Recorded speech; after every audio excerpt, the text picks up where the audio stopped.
Paolo Avellino inaming si Kim Chiu ang pinakamagandang aktres.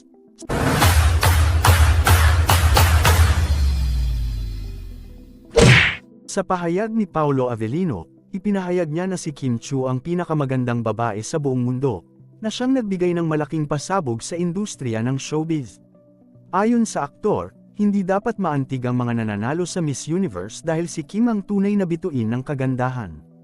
Naging usap-usapan ang komento ni Paolo Avellino matapos ang mga pahayag niya tungkol kay Kim Chiu, na aniyay hindi lamang maganda kundi may mabuting puso at sipag. Napansin ng marami ang dami ng mga endorsement na natanggap ng aktres, lalo na sa mga produktong pangkagandahan, na nagpapatunay ng kanyang kapansin-pansin na kagandahan. Ayon sa mga tagahanga ng Kim Pao, ang tawag sa kanilang love team, tila hindi sila nagsisisi sa pagsuporta at pagiging tagahanga ng dalawa. Sinusuportahan nila ang bawat hakbang ng kanilang idolo, lalo na sa kanilang mga proyektong magkasama. Sa isang panayam, tinanong si Paolo kung sino ang pinakamagandang artista para sa kanya. At walang pag-aalinlangan niyang sinabi na si Kim Chiu.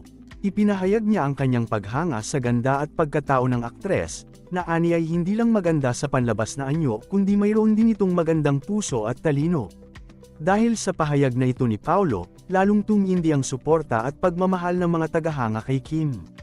Makikita sa mga komento at mga post sa social media kung gaano kahalaga kay Kim ang suporta ng kanyang mga tagahanga. Hindi nga nag-atubiling ipakita ni Paolo ang kanyang pagmamahal at suporta sa aktres, na talaga namang bumida sa maraming teleserye at pelikula sa loob ng mga nakaraang taon. Bukod sa kanyang ganda at kakayahan sa pag-arte, ipinakita rin ni Kim ang kanyang husay sa iba't ibang aspeto ng kanyang buhay. Hindi lamang siya kilala sa kanyang talento sa harap ng kamera kundi pati na rin sa kanyang pagiging mapagmahal na anak at kaibigan. Ipinagmamalaki rin siya ng kanyang mga taga-suporta sa kanyang mga adhikain sa buhay, lalo na ang kanyang mga charitable works at advocacy para sa kapakanan ng iba.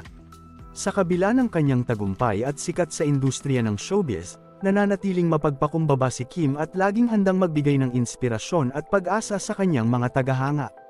Isa siyang huwarang artista na patuloy na nagbibigay ng positibong impluwensya sa mga kabataan at sa mga taong nangangarap na magtagumpay sa kanilang buhay. Sa mga sumunod na mga linggo, inaasahan na lalabas pa ang mga bagong proyekto ng Kim Pao na siguradong magpapakilig sa kanilang mga tagahanga. Hindi lang sa telebisyon at pelikula nagpapakita ng husay sina Kim at Paolo kundi pati na rin sa kanilang personal na buhay, kung saan patuloy silang pinagpapala ng kanyang taga-suporta at tagahanga. Sa mga pagkakataong tulad nito, tunay ngang napakahalaga ang suporta at pagmamahal ng mga tagahanga para sa kanilang iniidolo. Hindi lang ito nagbibigay ng lakas at inspirasyon sa kanilang mga idolo kundi pati na rin sa kanilang sarili upang patuloy na mangarap at magtagumpay sa buhay. Sa huli, patuloy na umaasa ang mga tagahanga na magpatuloy pa ang tagumpay at pag-unlad ng kanilang mga iniidolo sa kanilang mga karera at personal na buhay. Ang pagmamahal at suporta ng kanilang mga tagahanga ay tiyak na magiging susi sa patuloy na paglago at tagumpay ng kanilang paboritong mga artista sa industriya ng showbiz.